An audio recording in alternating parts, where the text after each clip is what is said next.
We've been trained to think of like, oh, you serve 500 seniors, they're less likely to fall and break their legs. And so they save taxpayers money because they don't go to the emergency room. Crime rates have been reduced because hungry seniors are no longer robbing banks. And I'm just like, Jesus, we just help people who are hungry because they are hungry and we are in community together with one another.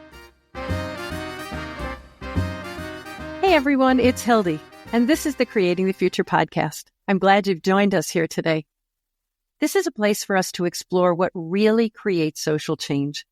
What moves beyond the assumption that change is slow and incremental to create the kind of transformational change that we can see and feel? That is the question driving this podcast. I'm so excited to have two of my favorite rabble-rousers joining me today, Robert Egger and Vu Le. Robert Egger is a lifelong champion for the power of food to improve the lives of people and their communities.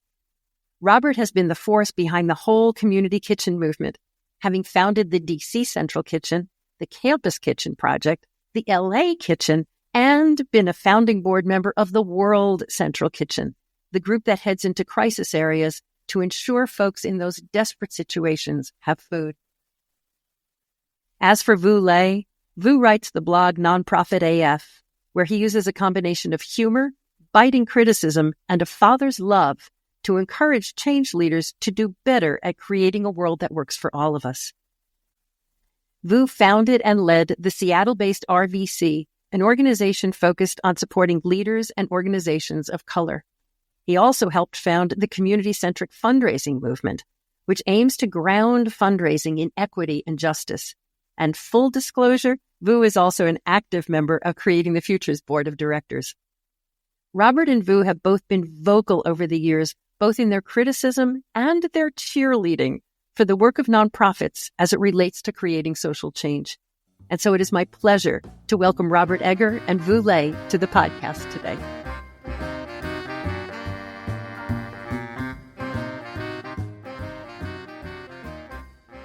Hi, everyone. I'm Hildy with Creating the Future. I am here with my really, really good friends, Robert Egger and Vu Le. And I'm going to start by asking each of you something that is exciting in your life these days. Robert, what's going on in your life these days that's bringing you joy? Well, being with you again, Hildy, you and I have a great, long, rich, deep history of trying to push that envelope. So it's a joy to see you. You know what gives me great joy? I have dear friends who've been in the music industry for a long time. And, I ran nightclubs before starting DC Kitchen, and many of them have put out new records, and they're vibrant and really great. And particularly my great friend Brendan Canty and Joe Lally, who were in Fugazi, which was kind of a highly regarded punk band, put out a mesmerizing jazz album together. So to see them not only continuing to create, but to see them take big steps in different directions, being brave. Man, nothing's better than seeing friends being brave and succeeding. That sounds awesome. Now I can't wait to hear it. And how about you, Vu? What's going on in your world? Hey, Hildy. Hi, Robert. Let me see. I am taking ceramics and making little pots and bowls and things. They're not very good. They're really kind of terrible because I'm learning a new skill. But it's kind of nice to be creatively engaged in something. I'm really excited about pottery. And getting your hands messy. It is very messy and it requires a lot of strength, upper body strength, which is kind of hard because I'm like a vegan, and I don't have a lot of that. But you gotta squeeze the clay, you gotta mold it. It's challenging. I bet for your sons, those will be treasured heirlooms. It'll be like my pop made this. Not unlike the way we all treat the goofy cat your kid made in kindergarten out of clay. Hopefully it'll be better than the cat that they made, so I'm like, I'm way more skilled than you. But yeah, I'm hoping to leave them something where they could, after I pass on, they could use it as a focal point for a college essay or something, profound college essay about their father. Yeah. I like it. Why my father is like a dinosaur. Yeah, this definitely works. Well, the excitement, in addition to starting this podcast and having both of you be my guests, and the fact that, Robert, you were my first guest for my first podcast back in 2010. So that's exciting. I remember you had just graduated college. Thank you, both of them. No, man, but those were heady times, man. 2010, you had the Obama administration in. You had elections with multiple governors running, which was a time in which you may recall I was trying to get the nonprofit sector to really advocate on behalf of itself so that we elected people who were excited about what we contributed. So that was a fun time, man. And I was honored to have that opportunity to be your first guest. It's always fun to hear what's going on in friends' lives. So thank you.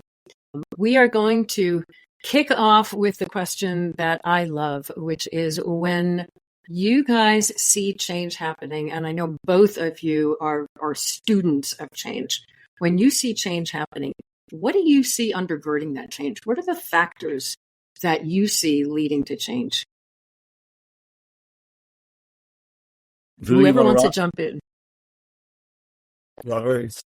Okay. We always applied what we lovingly call the Costanza principle. And I think it really works well in that there's a time when you look at what everybody's doing and you ponder what's working and what isn't. And then you do the opposite of what everybody's doing. When I started DC Kitchen, for example, what you had was a sector that picked up food and dropped it off, didn't market very effectively, didn't do advocacy very effectively.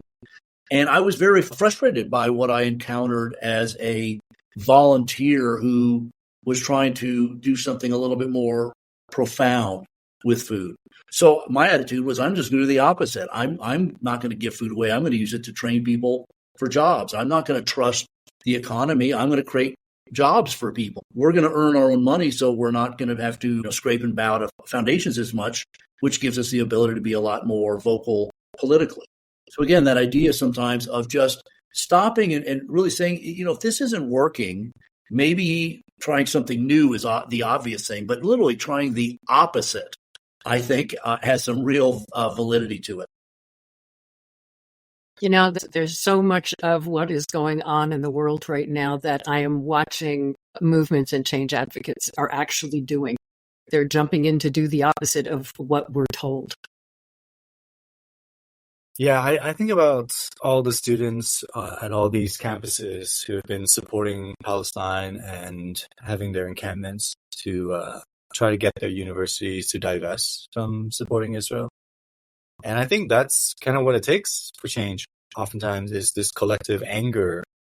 I think the students have been angry enough for so long because of how they've been treated.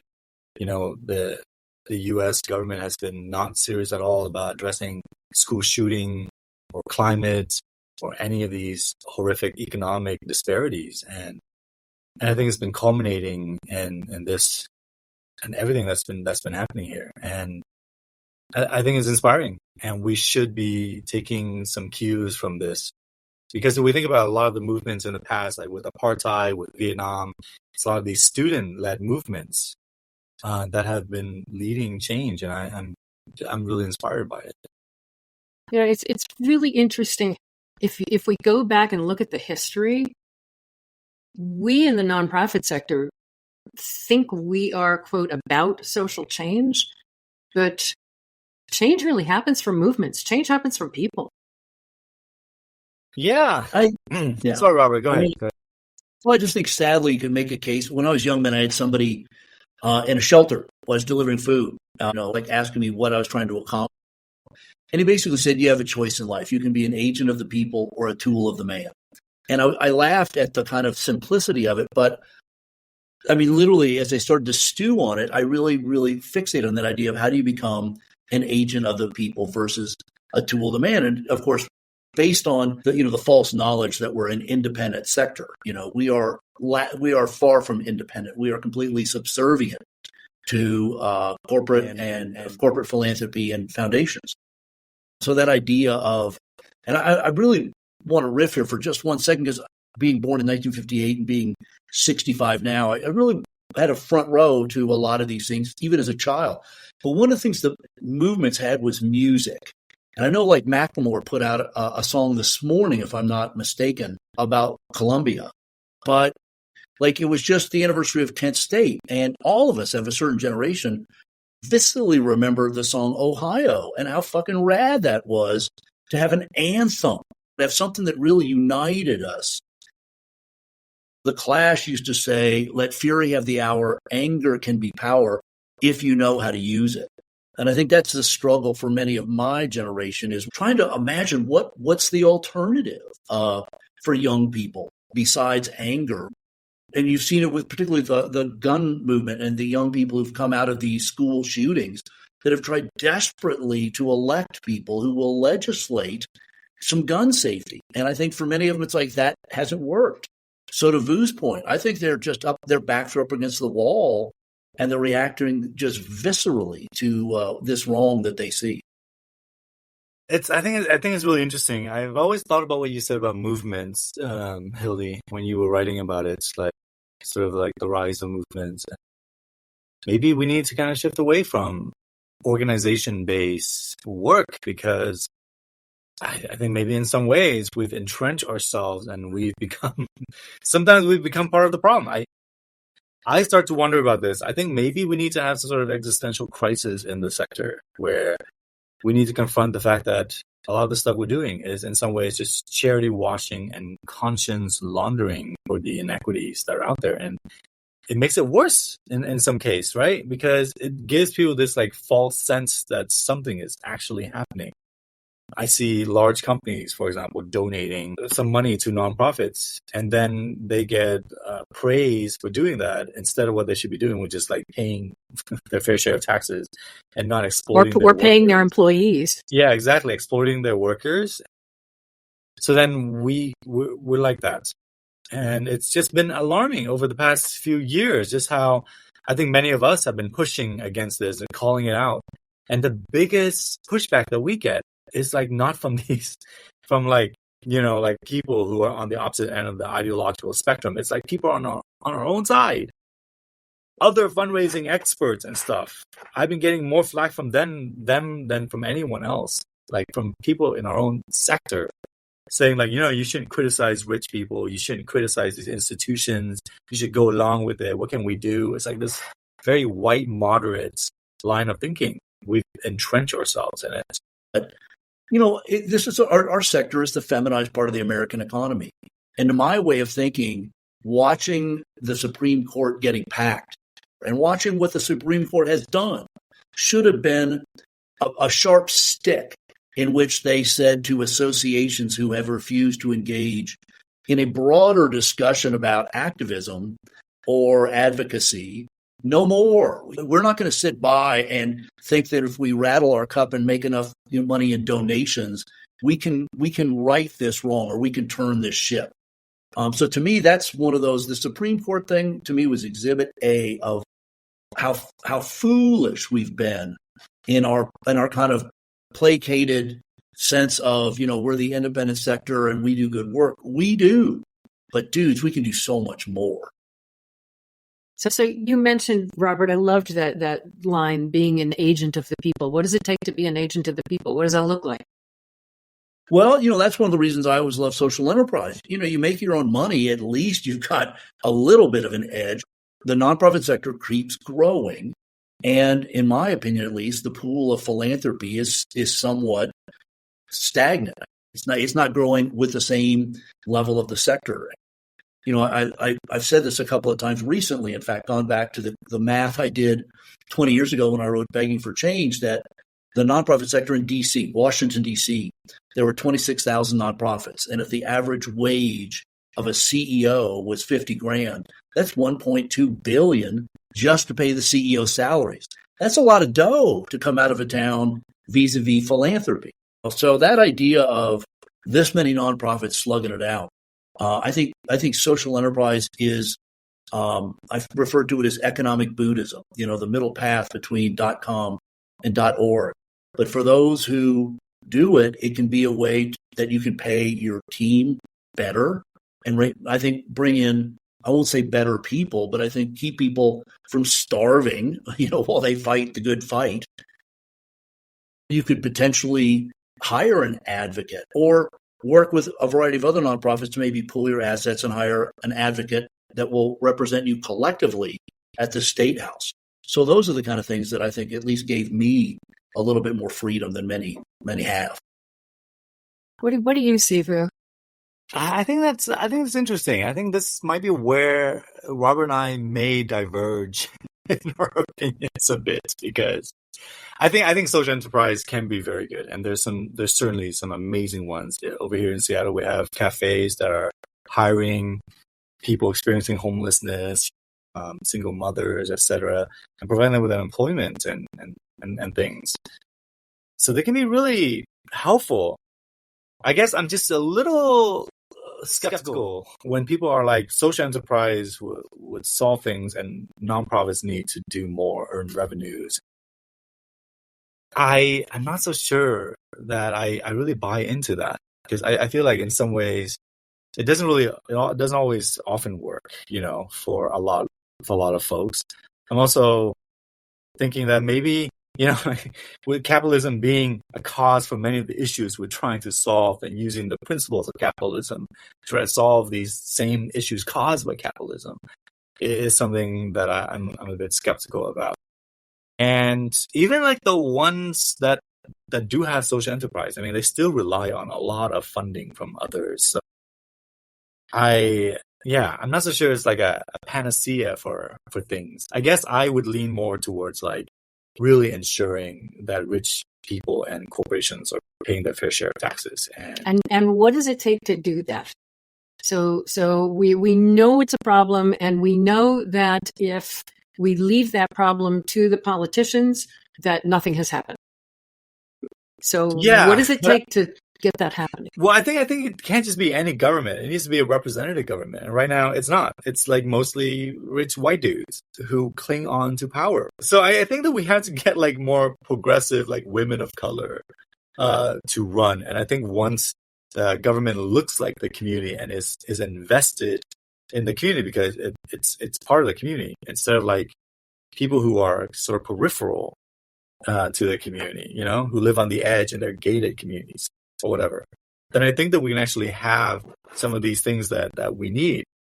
And I don't know. I mean, talking again about the students, I think this is kind of what we need. We need this sort of revolution of like people just going out there, protecting voting rights, advancing more people running. I mean, this is kind of what people are terrified of. That's why over the past several years, like hundreds of voter suppression bills have been passed, because the politicians know that when people are voting and when they get elected, when they elect people who represent them and have their best interests in mind, then things certainly do change, and they're terrified of it. They're doing everything they can to stop that from happening.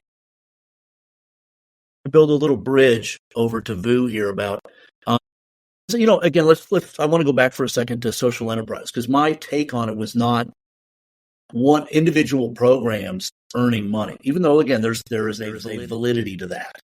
I'm a big believer in capitalism 2.0, that in effect you're using a version of capitalism, and you're showing that if a nonprofit, for example, can buy local, can hire people out of prison, can pay a living wage, can provide benefits, can reinvest in community, you've proven an economic principle. Now, my theory about social enterprise was the fact that when you look at, Vu's generation and younger, there are 120 million people under 45 who are consumers. And if we could at least illustrate in a very provocative, visual way, DC Kitchen was very visual. We got a lot of media, and that's what I wanted to do. I wanted to exploit that media, not for our own self-aggrandizement, but to say, hey, look, we're running a catering company, and look at all the value adds. You as consumers have power. And if you go back to whether it was Dr. King, who used the dimes it took to ride a bus in Montgomery, Alabama, if you look at Cesar Chavez, who took table grapes, if you took Mahatma Gandhi, who took the rupees it took to buy salt, what they showed is that if poor people's, even the most minuscule commerce, again, grapes, buses, salt, if poor people withhold, or better yet, redirect their money, The boycott was a powerful movement. It demonstrated that poor people's pennies have power. What I believe social enterprise, it heralds an era of the boycott in which people make collective decisions about how they spend their money. And you coerce better behavior out of business by saying, if you want if an entire generation, if you want us to buy your products, this is the ante for our loyalty. We want an alternative to charity. We want you to pay a better wage. So to my way of thinking, social enterprise opens the doorway, at least, to a more interesting way to think about the power of everyday commerce. Yeah, what you're making me think about is using the system against the system. Booyah, booyah. Because right now, this is the system we have. Until we blow up that system and create something that is more humane, that is more humane to planet and people, this is the system we have. And it is really interesting to consider what does it take to use that system to blow up the system. If I may, just very quick, because I want to just riff on one other thing that Vu brought up, which is more people, my entire career in the nonprofit sector, this has been the lamentation of every conference I've gone to. At what point are we going to see more people of color, more women, or not more women, because our sector is feminized, but when are we going to see different people? And quite frankly, I thought for the longest time that poor people didn't view us as allies. Why would I join a sector that just continues to give me crappy food versus advocate for the wage I should be earning? But the theory was that as soon as we got women and people of color within leadership in the sector, things would change. And I think that idea of what is leadership, that's something that I would love to see our sector really dig deeper into. What does it mean to lead?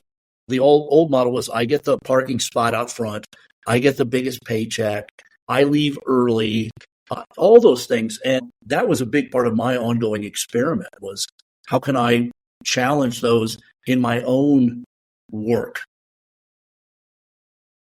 I appreciate that about the changing of leadership structures and philosophies here. And it's exciting to see that people are starting to experiment more with this. My last organization, for example, we were doing more of a distributed leadership type of model. I basically had a co-ED who was amazing, and they were in charge of the internal operations and everything, right? But then we also had this sort of decision-making process where I, as the ED, don't actually get any veto power. Whoever is in charge of specific areas, they have the final say in whatever it is, because they're the expert. If you hire someone who has expertise in HR, why do you get to veto their decisions? Okay? So we were implementing that new sort of decision-making. When I left the organization split into 4 co-executive directors who each took on 50% of an ED's job, and then the other 50% they were focused on one particular other area, like operations or programming or whatever. And since an ED is like 200%, 2 full-time jobs, it made sense, and it's been going really well. So I do think that this, what you were mentioning of this hierarchical structure, Robert, with one leader at the top of this pyramid or something, it's starting to kind of give way towards like shared leadership, and I think that's exciting. This sort of flatter hierarchy, I think that's just going to resonate more with younger people who just we don't understand, why do you get to be on top of everything? Who gave you that authority? We didn't. Hildy, if you'll allow me 1 second to blow a little wind up Vu's proverbial skirt. Vu, I always thought your work... I'd like to watch that. Here, Robert, we're not supposed to talk about it. I'd like to watch that. Well, I don't think Vu gets enough credit. I think the experiments you were doing in leadership there were really profound. And you wrote a lot about that. And I think many people know you for your brilliant wit. But I looked on with great curiosity and real respect for the experiments you did in leadership at your organization. So I think that's the kind of experimentation that I think that our sector desperately needs. Thank you, Robert. I appreciate it. Credit goes to the team, though. I was mainly the pretty face there, with the brilliant staff. there who did everything, and they're brilliant. And this 4 co-ED structure is still going strong years after I left the org. So it's awesome to see. I think so much about the fact that if we focus just on the nonprofit sector, this sector was never designed with intent. This sector is a hodgepodge. The hierarchical structure comes right out of the military. The strategic planning comes right out of the military. The way we devise programs is rooted in thousands of years of church charity, where the religious institution decided who was deserving and served one person at a time, because they certainly weren't into systems change, because they were the system. So what do we do in program design? We decide who's deserving. We make them fill out applications. We serve one person at a time. And all the rest of what we have came out of the business world, from how we do marketing to how we do accounting, to the fact that, and so much of this makes me crazy, the fact that all of the good work we do is listed as an expense. So it is the asset we have to build on, but it's not shown anywhere on the balance sheet as an asset.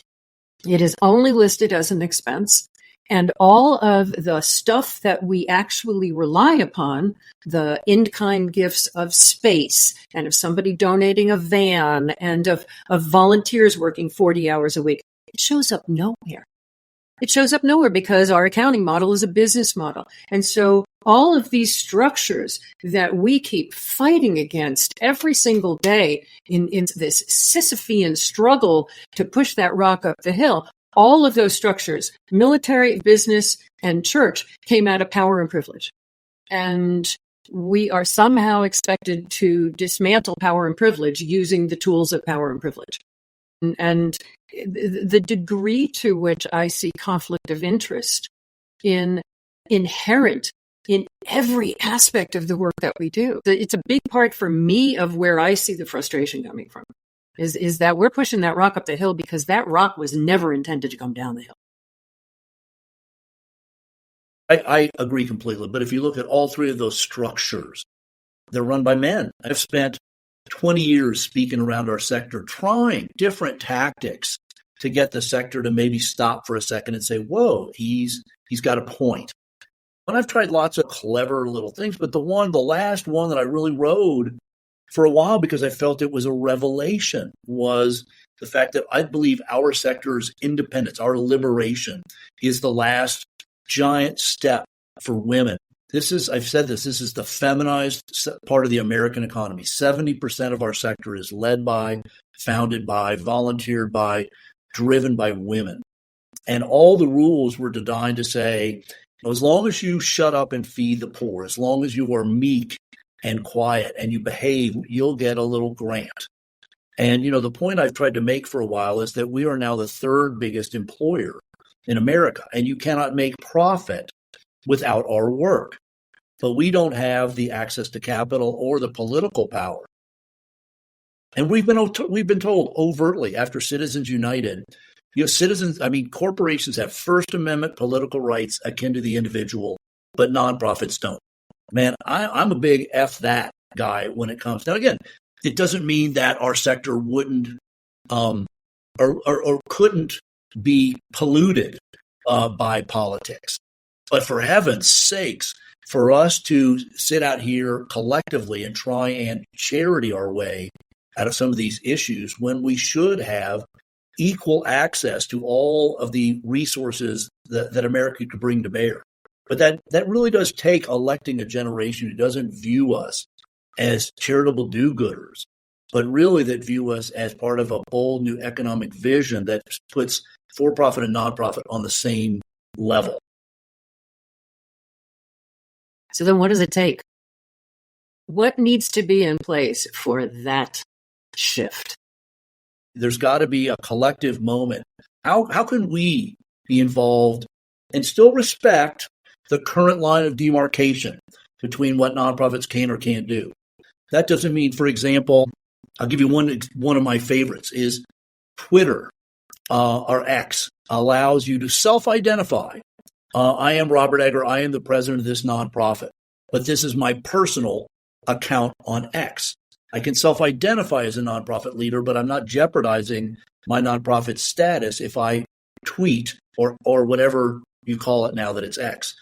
That collective power of 14 million people using social media in ways that don't jeopardize their organization's independence, but allows them to speak with a voice of a nonprofit leader, that has not been explored. And I think that is definitely worth a big, fat effort.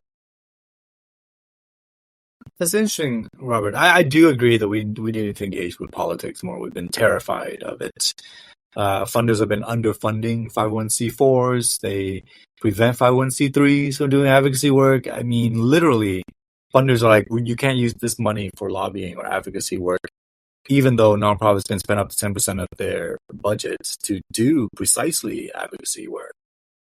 And it's been very frustrating. And I see this among like progressive leaning funders more, because I think the conservative leaning funders are pretty organized, right? They're like, go on in, do whatever. Wants you to.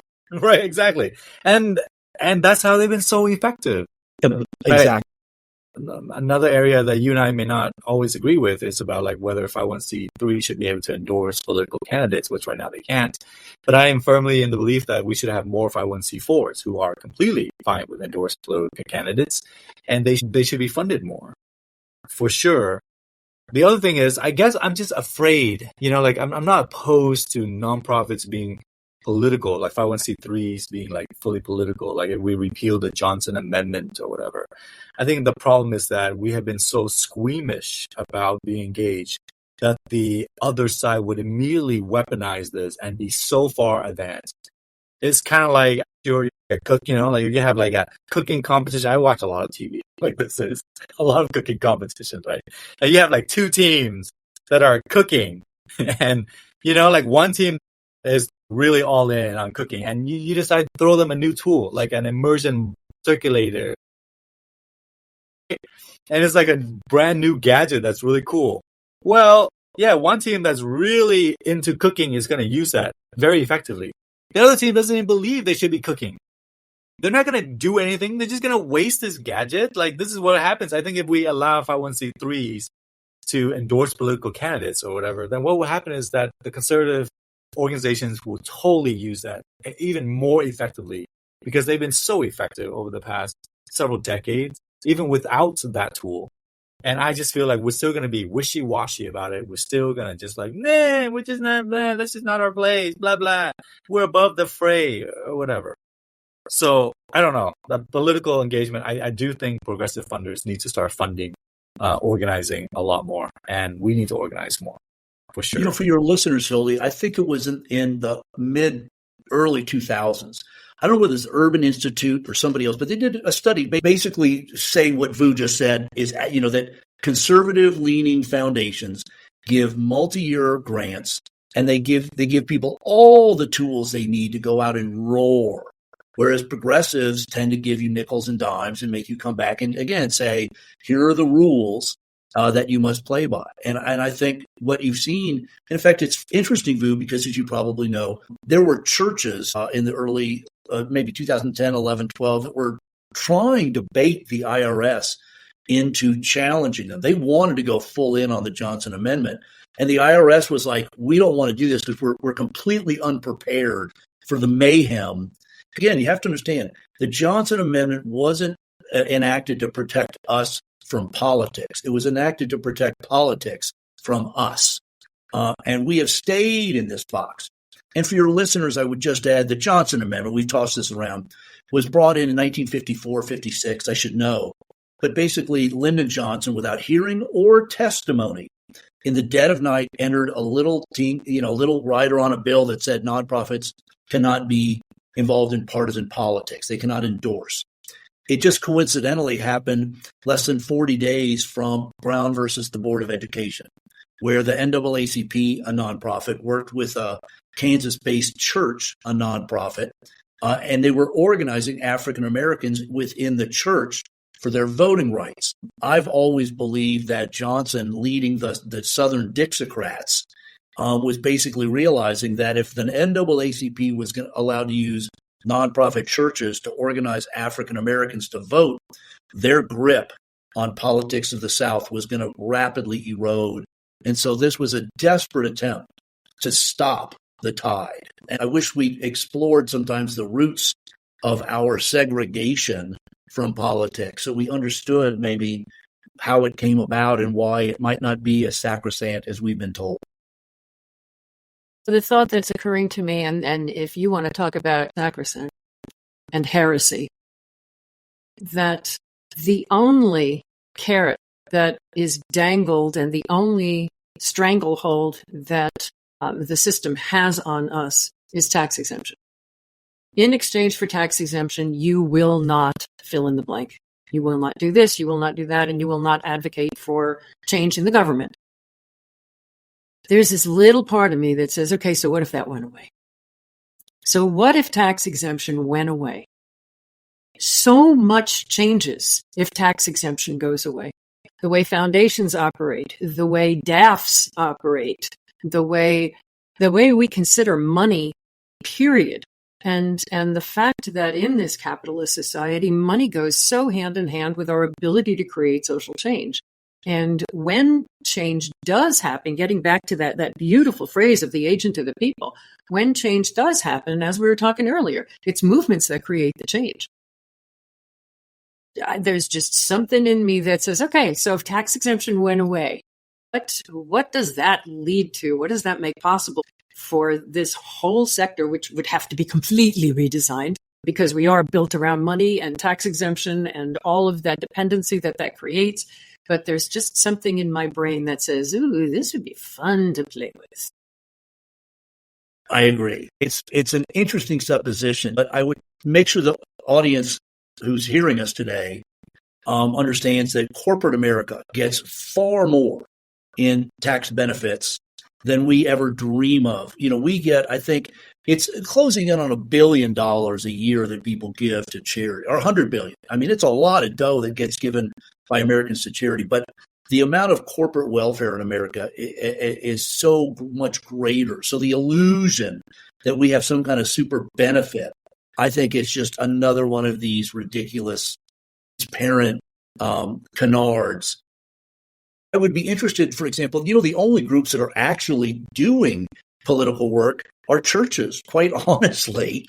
And that's in the Constitution, the separation of church and state. So I could see, for example, tinkering with the idea, and boy, I thank God I don't have a job anymore, because I know there's a whole bunch of your audience that would hate to hear the idea that houses of worship should maybe pay taxes. And as you probably know, the taxes that our government wants the most is property tax. We don't pay taxes. We pay payroll taxes, but property taxes is what we don't pay. And right now, most governments want universities and churches. They're red hot. That's what they want to tax. It's not the little donations we get. But if you want to play around, you want to have fun, I would say if you actually could elect a generation of people who looked at our tax code and said, okay, if you want to give money to a traditional, let's use a soup kitchen. I hate that word, but it's, a food charity. And all they do is give away food. You can get a one-time tax deduction, rock and roll, same as it ever was. But if you choose to support a nonprofit that creates jobs, keeps people out of prison, we'll give you an annual tax deduction with increasing value based on the same rate of return principle as a dividend. It's basically an algorithm. If nonprofits could show how much they saved a community in recidivism, which is a massive amount of local economies, or how much money they brought into the community vis-a-vis art shows or 1,000 other things, imagine creating a way in which you could attain wealth, not necessarily from Wall Street, which is the one way now, besides property, that you would attain wealth. But imagine if you could invest in nonprofits and attain wealth. And imagine how that would spur a revolution in our sector of people demonstrating how their work made the community better, and how, if you gave to them and rewarded those behaviors, again, creating jobs, keeping people out of prison, getting kids out of high school.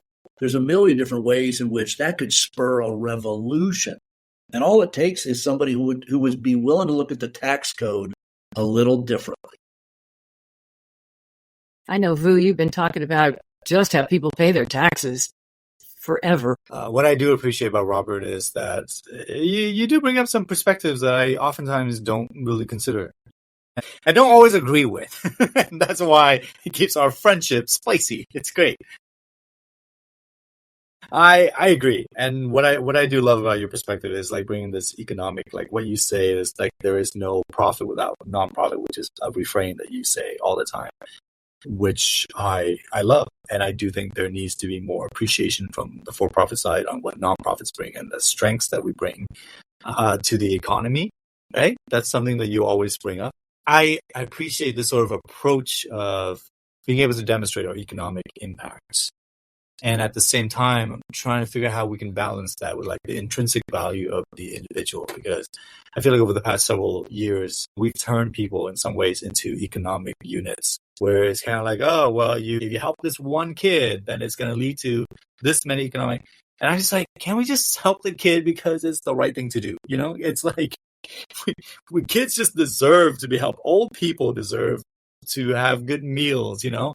I always joke, that like a friend of mine, this actually happened, but she was like calling me up one day. I was like, Lou, I'm quitting the sector. And I was like, what? Why? What's going on? She's like, well, this program officer came to my senior hot meal program and was asking how many seniors we served. And I said, we serve like 500 seniors a week with hot meals. And the program officer was like, oh, that's great. Well, that's like, it's like an output, but what are your outcomes? You know? And my friend was like, oh, well, you know, like it's 500 seniors go in hungry and they leave full. But of course, that's not the answer that they were looking for. We've been trained to think of like, oh, well, if you serve 500 seniors, they're less likely to fall and break their legs. And so they don't go to the emergency room. And so they save taxpayers money because, you know, they don't go to the emergency room. Crime rates have been reduced because hungry seniors are no longer robbing banks, so that save money in terms of police presence and jail time or whatever. And I'm just like, Jesus, like we just help people who are hungry because they are hungry and we are in community together with one another. And so I understand the economic arguments that we have to make because that's the kind of world that we are in. But I would love for us to shift to kind of world where we don't have to justify helping people with economic units and what they bring to the economy in this very utilitarian sort of mindset of the world. Like I would like us, maybe because I'm an idealist or whatever, or an optimist or whatever, but I'm like, you know, it'd be great if we just have a community that we just take care of each other, because that's just the right thing to do. And the other stuff, those are bonuses. You know, I was asked again, I did a webinar last week and I was asked again. Basically, this is all well and good, but how do we measure success? Your point. Units of success. I heard somebody just today telling me a story about a federal grant that wanted to know how many units they served. I said, does that mean people? Yeah, they're talking about people as units served. And the thing that my answer to this person who wanted to know, well, how do you measure success when what you're aiming at is not easily measured? And my answer is, can we please just stop measuring? We keep trying to metricize things that can't be metricized. I want a community that is humane and loving and healthy and equitable, and I can't put a number next to any of those things, because the things that matter in our lives we can't put a number next to. And I'm really at the point of that. To me, is a conversation that we need to start having across this sector, which is again another business BS thing of it's units, it's numbers, it's dollars, it's how many dollars did we save? And again, to Robert's point, sometimes we have to work within the system to disrupt the system, and we have to show what the system is asking of us. And at the same time say, this is bull. I disagree with, the political statement. I disagree with the premise of the question, that it's a false equivalency. Years ago, in my prior podcast, one of the people who came after you, Robert, in my interviews, was Al Resga, who at the time was the CEO of the New Orleans Community Foundation, and it was shortly after Katrina that I think it was the 5-year anniversary of Katrina that I was interviewing him. And we were talking about, Al has been in philanthropy his entire life. He's been in the foundation sector his entire life. And we started to talk about measurement. We started to talk about metrics. And he said, you know how I want to know how things have changed? I want to walk down the street and it looks like it changed. Period. And this BS requirement that we somehow metricize things that can't be metricized, which are the most important things in our lives. The most important things in our lives can't be measured. So if that's what our sector is all about, then that's one movement that we can change internally within us, which allows us to do better work out in the world if we are not constantly having to say, yeah, but how will we measure that? Years ago, I did a workshop for the Council on Foundations subgroup of community foundation leaders. And we were talking about community engagement and what it takes to bring community together and to work with other foundations on the issues that are of the most importance. And the one question people kept asking me is, yeah, but then how do we attribute that success to us? And it was like, just shoot me. You don't. Because if that's the thing that's the most important, or is the thing that's the most important that the community change? And on that pivot of a note, I think we need to start wrapping up. And so I'm going to come back to, after our long and meandering conversation here, is there anything in particular that is standing out to you from our conversation? And when it comes to creating change, we've talked about so many things that will lead to change. Is there anything in particular that's standing out to you from our conversation today? Well, if you'll allow me, I'd like to blow more wind up Vu's skirt. Are you flirting with me, Robert? Okay. Well, intellectually, okay. you know, All right. because I think each of us have tried to convey a different tactic, a different strategy for how do we bust out of this. And coming up in my time, I was always trying to be hyper aware, and young leaders like Vu, in both his writing and his personal style, and many others. Vu just happens to be in the room with us today. Help me understand, whiteness and being a white man in our sector. And I was always hyper aware of the benefits I had being in Washington, D.C., very much right time, right place. But a lot of the abilities I've been able to bring, and a lot of the different tactics, for example, that's because I had the time to think of this shit. I was right time, right place, and I had the swagger, the confidence of a guy born white in America. So there's a lot of things that I was able to bring because of that. But it also really probably in the early part of this century, what a weird thing to say, but in the early 2000s, start to think about my own role within DC Kitchen. How do I lead there? At what time is it important for a founder to leave? And all these other experiments. And it had a lot to do with my decision after LA Kitchen to stand down. I mean, dude, I could have kept working. I could have done things, but a lot of it was because I felt it was appropriate for more white dudes to kind of just say, I had a great run. I fucking had a ball. I got to meet everybody. I got to write a book. I got to, found and lead a great nonprofit and help others open similar kitchens. I'm done. I think it's time for me to be an example, if you will, of saying I had a great run, but I'm just going to be a servant to another generation at this stage of my career. And I owe Vu and a lot of other people a lot of credit for helping me let go, because it isn't easy. I think it's one of the things we should actually, the three of us should write a book, how we started nonprofits and learned to let go. And we'll come to your conference and teach you how to do it, because it's not natural for leaders, CEOs, to say, I'll split up the decision-making process. I don't have to be the highest paid employee. Your opinion is just as valuable as mine. Those are profound things that fly in the face of what most people are trained to think. But again, I just wanted to thank Vu, you, in particular, because I've always been inspired by you. This is just a long-winded way of saying to you and to many other young, powerful young leaders that I'm very grateful for the gentle exit you allowed me and the great ride you afforded me during my tenure in our sector.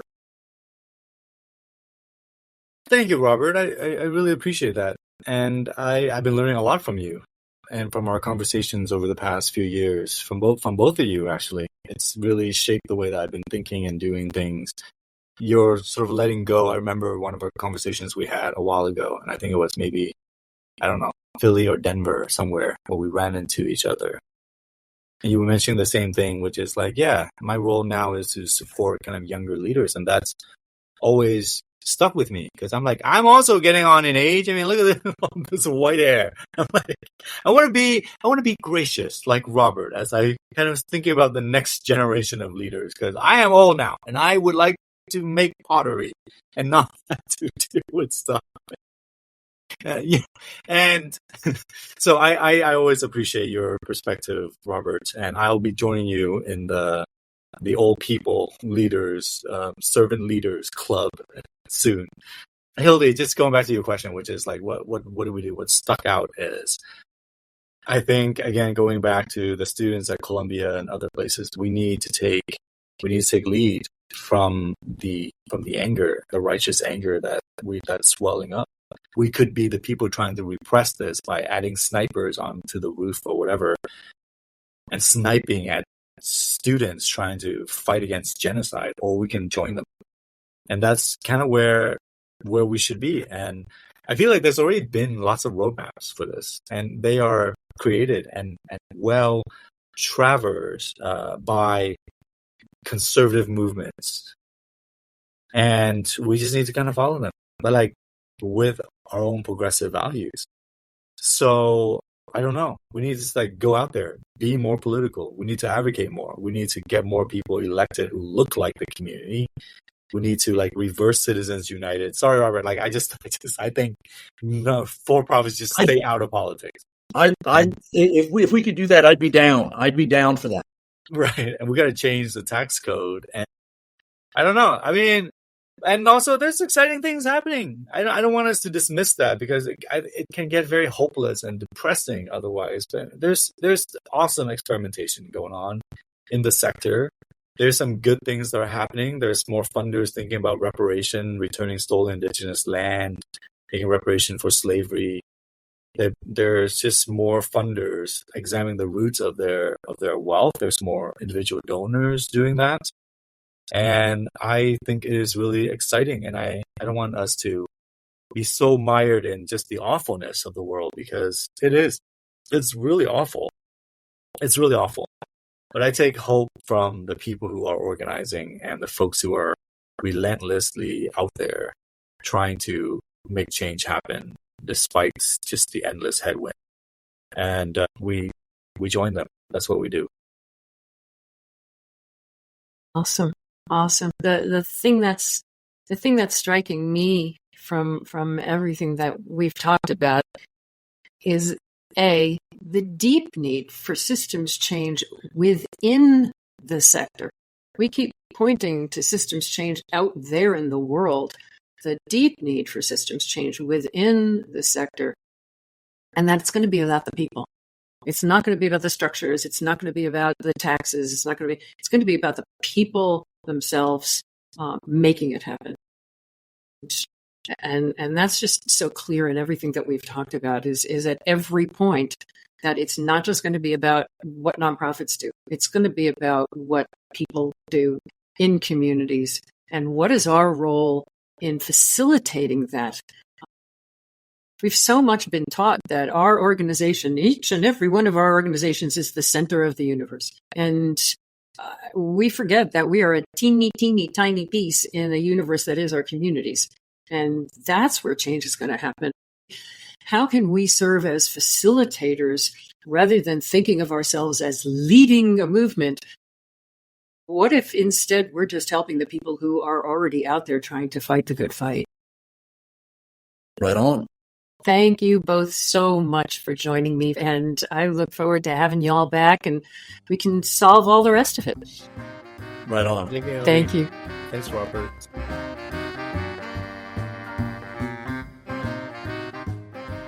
I'm so grateful to Robert and Vu for sharing their ideas and their wisdom with us. If there's one thing that shines through from both of them, it's the love they feel for the people who work every single day to create a better world for all of us. The other thing both Robert and Vu make clear is that those of us working inside the social change ecosystem need to be constantly challenging the status quo. Because so many of the stumbling blocks along the road to true social change are not happening out there in the world. Those obstacles lie within the work of the social change ecosystem, and particularly the nonprofit sector itself. That, of course, includes the way social change is resourced, but it's more than that. It's about how we think about the work in the first place. And that's where the good news lies. Because those systems we all use to do our work, we can change them. So much of what Robert and Vu talked about is not a matter of law, but of habit.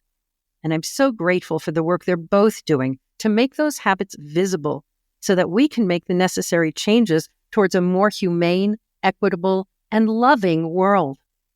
You'll find more information about the work Robert and Vu are both doing at the description page for this podcast. And while you're at that podcast page, if this episode got you thinking, we hope you will subscribe. Our guests are guaranteed to energize and inspire you. And in times like these, we need all the energy and inspiration we can get. Thank you for being with us today and for wanting to create a better future for our world. We'll see you next time here at Creating the Future.